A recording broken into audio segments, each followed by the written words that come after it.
dados divulgados pela Urbis e Prefeitura de Sorocaba mostram que as multas por excesso de velocidade tiveram alta na cidade entre os anos de 2017 e 2021. Nos primeiros 6 meses de 2021, portanto deste ano, os logradouros que mais tiveram infrações por excesso de velocidade foram Avenida Dom Aguirre, próxima à Rua Ana Carvalho, Avenida José Joaquim de Lacerda, a conhecida JJ Lacerda, Avenida Perto de Souza Queiroz e a Rua Paz de Linhares, sendo a Avenida Dom Aguirre a via que registrou a maior velocidade no radar, 144 km/h. Ainda de acordo com o levantamento, 76,30% das infrações foram cometidas nas 4 vias. Para falar sobre este assunto, com grande satisfação, recebemos aqui no Repórter RMS News o presidente da Comissão de Mobilidade da OAB Sorocaba, Renato Campestrini. Ô, Renato, obrigado por atender o jornalismo do portal RMS News mais uma vez. Uma satisfação mais uma vez estar com vocês aqui para comentar a respeito do tema trânsito. A satisfação é nossa, ô Campestrini, poder tê-lo aqui. Obrigado por atender mais uma vez o nosso jornalismo. Eu não vou perguntar nessa inicial. Eu vou querer ouvir a sua opinião sobre esta informação, a sua análise do que ocorre. Bom, Oliveira, o desrespeito ao limite de velocidade é um dos principais fatores de risco, né, do trânsito, não só no Sorocaba, mas no mundo, né? Tanto que ele está sendo trabalhado dentro da segunda década de ações para a segurança viária, que teve início agora em 2021 e vai até 2030. Então, a gente não causa espanto em relação a quando você observa um acréscimo no número das infrações, tendo em vista que 2020, por exemplo, 2021, nós ficamos com os envios das notificações de autuações suspensos em razão da pandemia. Então, muita gente transitava em algumas vias da cidade que possuem radares, né? Aqui em Sorocaba, nós só temos do tipo fixo, não temos o portátil em operação. Passa naquele trecho, achava que não estava sendo autuado e continuava, né, excedendo o limite de velocidade. E aí a gente tem agora que está sendo retomado o envio, as pessoas sendo surpreendidas tem pessoas aí que já receberam 10, 15, até 20 autuações por desrespeito nesse período de 2020 a 2021.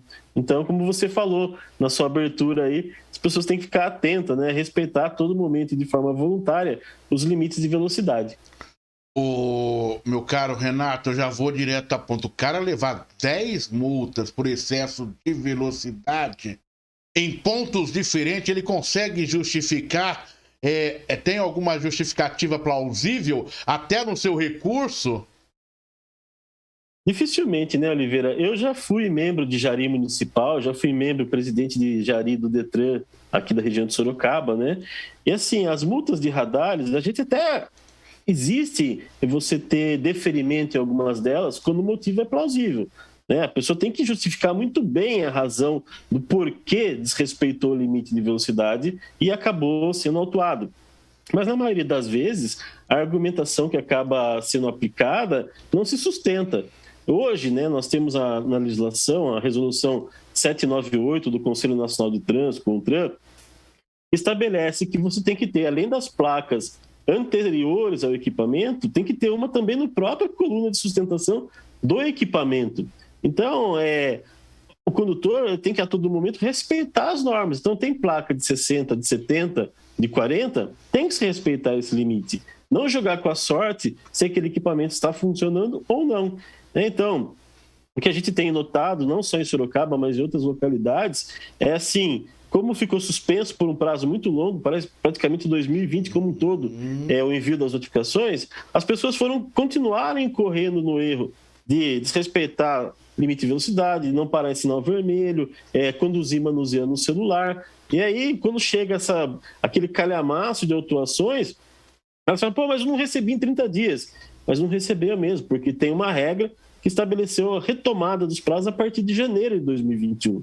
Então, daí logo em março foi suspenso de novo o envio, e aí ficou aquilo acumulado, né? Tem cidades aí, capitais, que ficaram com 11 milhões de autuações sem encaminhar para as pessoas em função desse período de pandemia e está sendo encaminhado agora. Então, é bastante complexo quando a gente fala da questão do respeito, e isso reafirma para nós que as pessoas têm que mudar a sua cultura. Elas têm a cultura de respeitar a regulamentação, as regras de trânsito, quando estão sendo fiscalizadas, quando tem a presença de um agente da autoridade de trânsito na via pública. E não é isso, a qualquer momento nós temos que respeitar de forma voluntária. O limite é 60. Quando você é autuado por excesso de velocidade, além do limite, você tem a tolerância, né, do equipamento estabelecida pelo Inmetro. Então, um cidadão que é autuado por transitar 61 km por hora, na verdade, ele transitou 68. Porque até 100 km por hora você tem 7 km de tolerância. Acima de 100, 7%. Então, tem que se respeitar. Ô, meu caro Renato, é sempre um prazer ter você aqui. Você vê que o pessoal pegou a câmera aqui, cortou para você, falou, deixa que o Renato fala. O Renato domina o microfone. Você tem que... Oliveira, você tem que me cortar, porque se deixar eu ir falando, eu vou falando, cara. Você tá falando aquilo que você quer ouvir, você tá entendendo? A gente quer compreender. Parabéns aí. Parabéns aí pelo... Aliás, eu vou te contar o seguinte, eu vou contar uma historinha para você aqui de você. Talvez você não saiba, né? Qual é o nome da sua nora? Minha Mariana. Mariana. A Mariana, eu trabalhei muitos anos com a Mariana, né? A Mariana é minha cunhada. Tua cunhada, né? Tua cunhada, isso, minha cunhada. Tua cunhada. Exato, é Mariana. Daí um dia a Mariana falou, Oliveira, eu tenho um parente, mas ele manja de tudo. O dia que nós trabalhávamos juntos, né? Então tem a sugestão de pauta, né? O dia que você quiser ouvir ele é bom. Ela disse, cara manja, né? Eu falei, legal, né? Só que daí depois eu fiz um contato com o Campestrini e não fiz o link com a Mariana, né? Daí dias atrás eu estava dando uma olhada aqui no Facebook e vi você todo feliz com as criancinhas do casal, né? Da Mariana e do seu sobrinho, não é isso? É verdade. Rapaz, o cara era bom mesmo. A Mariana falou que... Obrigado. A Isabela e a Giovana, nossas sobrinhas aqui. Legal, a duplinha que veio. Legal, parabéns, né? Então, obrigado. A gente desconta, parabéns aí, dê um abraço na Mariana também, no casal. Quem trabalhamos muito, foi uma pessoa que me ajudou muito na Rádio Cacique, né, na elaboração de projetos e tudo mais. Mas daí, meu caro Campestrini, vamos voltar lá. Daí uma outra amiga, agora eu lembrei das amigas, e quando você lembra das amigas, confesso pra você, na quinta-feira, uma amiga também da rádio, mas essa eu não vou contar o nome dela, não, e vou até dizer por quê, porque daí envolve um tema que eu quero colocar aqui. Ela me ligou e disse, Oliveira, eu recebi uma multa aqui, e essa multa que eu recebi, eu tenho consciência de que eu não pratiquei. Eu falei, mas como assim? Ela falou, pelo horário. Porque colocam que eu tive essa multa às 7 horas da manhã, e nessa hora, 7 horas da manhã, eu estou em casa com os meus filhos, né? E eu não tenho essa prática e não saí. Até porque nesse horário eu estou em estúdio fechado, isso já é uma tradição. Eu, pelo menos, trabalhei com essa pessoa há mais de 20 anos, né? Daí você fazendo essa colocação aí do excesso de multas e tudo mais, eu tenho que colocar essa situação. Pode haver equívocos, pode haver erros no lançamento de multas, principalmente durante esse período que nós vivemos de acúmulo de multas dentro desse processo? Sim, pode existir.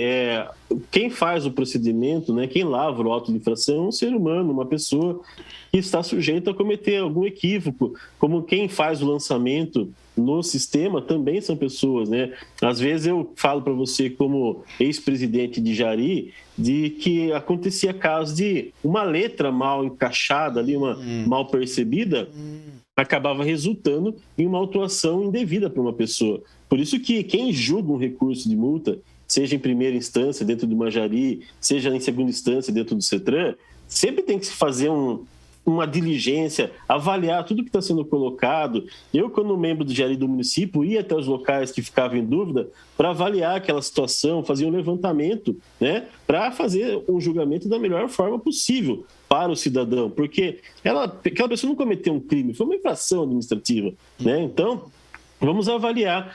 Agora, o que acontece é que, às vezes, às vezes as pessoas tentam justificar uma infração apenas com a sua pessoa. Ela tem que fazer a ligação de que aquele veículo, efetivamente, não estava na mão de outra pessoa. Por exemplo, eu estou aqui dentro da minha casa, meu veículo, um deles está com a minha esposa, minha motocicleta pode ter emprestado para alguém, mas eu estou aqui trabalhando, esse vídeo faz prova do nosso contato, mas não dos veículos. Então, e hoje a tecnologia nos permite, por exemplo, fazer uma diligência consultando o sistema de estado, o sistema municipal, se aquele veículo transitou ou não naquele dia. Então, são essas questões que precisam ser abordadas. Se há um erro, efetivamente, que pode colocar, sim. E até mesmo nos cursos de formação de agentes da Autoridade de Trânsito, que nós ministramos as matérias de legislação de trânsito, fiscalização de trânsito, nós falamos para os agentes, faça duas autuações, mas faça sempre bem feita. Então, você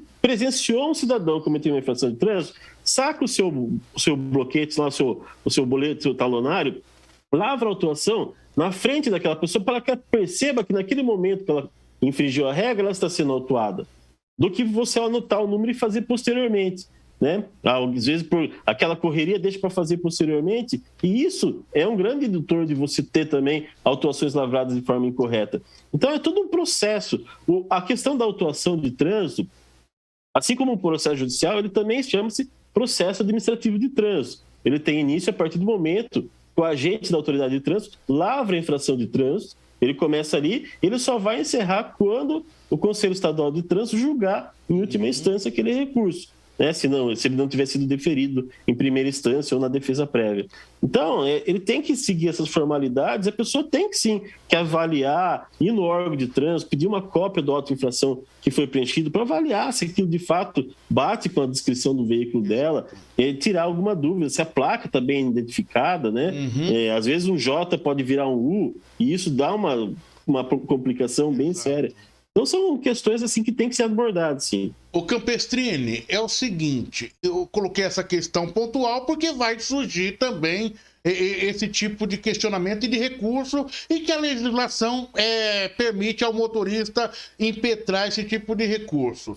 Agora, o seu olhar técnico sobre, e coloco até científico, sobre esse cenário dessas avenidas de Sorocaba, a que conclusão você chega? Porque eu confesso para você que quando eu recebi essa matéria, o meu entendimento é o seguinte: olha, mas eu ouvi falar que as avenidas que tinham maior movimento e maior índice de acidentes era Itavuvu, a Ipanema, a General Carneiro, Armando Panunzio. Por que essas avenidas não estão dentro desse índice elevado de autuação de multas na cidade de Sorocaba?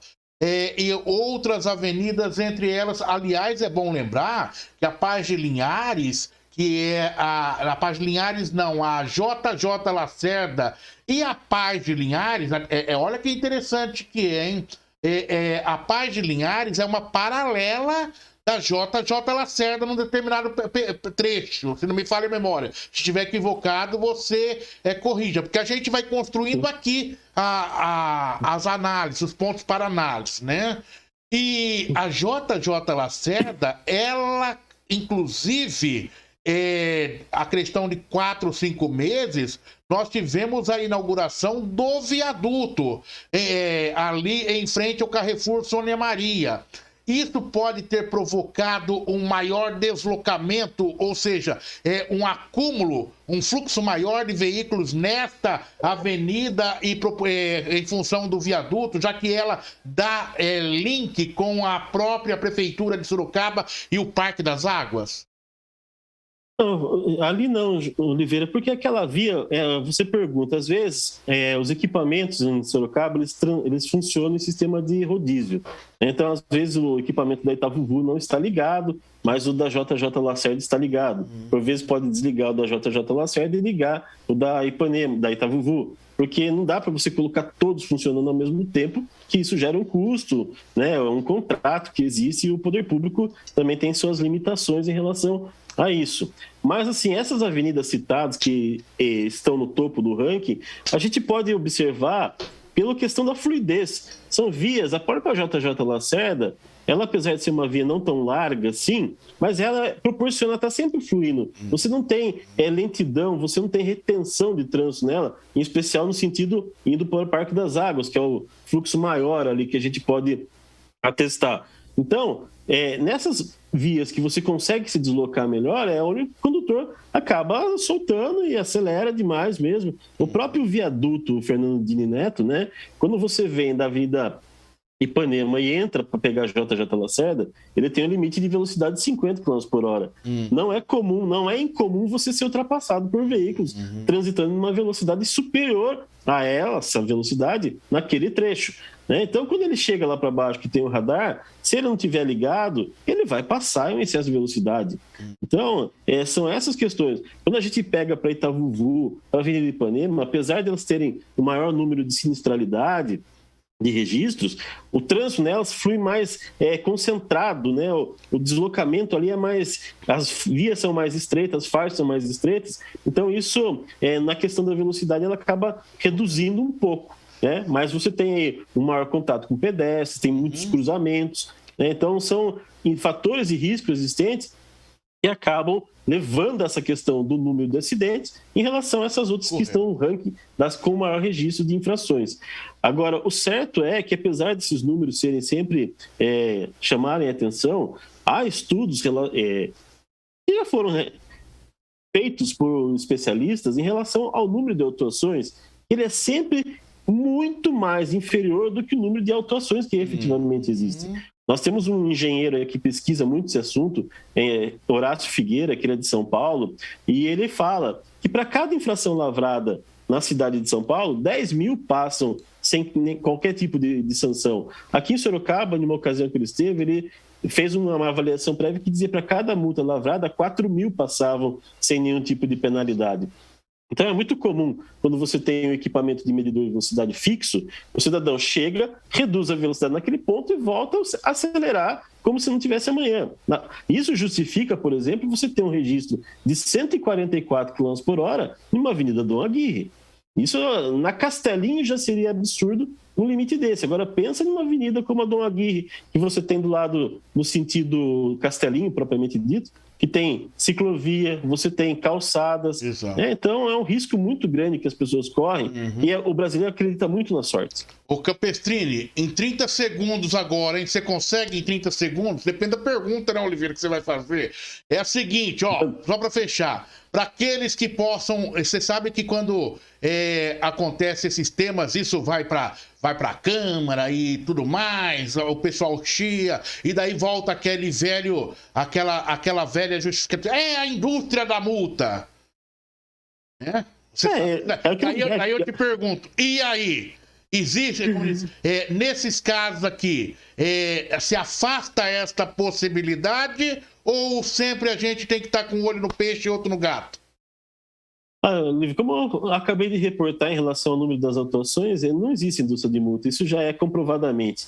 Agora, o que precisa, sempre que eu falo e bato na tecla, é que os estudos técnicos de velocidade dos equipamentos têm que ser realizados para que o limite estabelecido esteja o mais dentro possível daquele praticado na via. E isso, a formalidade para você estabelecer um limite de velocidade está previsto em resolução do CONTRAN na 798, no anexo dela, que vai estipular qual que é o limite adequado para aquela via. Ô, meu caro Campestrini, eu posso garantir para você que eu não fui contemplado nas últimas décadas, por exemplo, eu não tenho qualquer tipo de multa. Há quem diga que eu ando como uma tartaruga, eu digo que não, eu obedeço à legislação e aí a gente segue. Essa nossa entrevista com o nosso querido Renato Campestrini estará disponível no nosso portal rmsnews.com.br para você ver ou rever.